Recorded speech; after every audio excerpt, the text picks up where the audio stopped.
Good morning, good morning, good morning everyone. Time check tayo. The time is 4 o'clock in the morning. Ayan guys, magprito muna tayo guys ng lapo-lapo. Ayan. Bago po ako aalis ng bahay, kailangan muna natin magluto ng ulam ng ating mga anak. Ayan. Dito ako guys nagluto sa aming portable na stove. Ayan guys,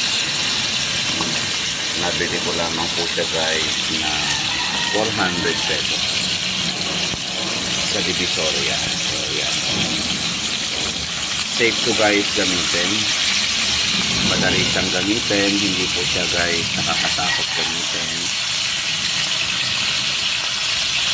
Basta ayusin lamang po ang paglagay ng butane.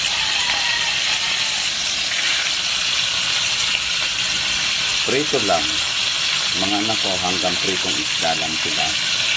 Ayaw nila ng isdang mga may sabaw. So maya lamang guys ay luto ng ito guys. Ayan po ang itsura niya. Ayan. Naka-low fire lang po siya guys para mas luto po yung ating isda.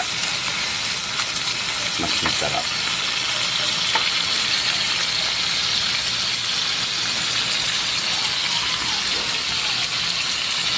Maraming salamat po sa inyong lahat sa patuloy na support sa akin. God bless you all. Thanks for watching.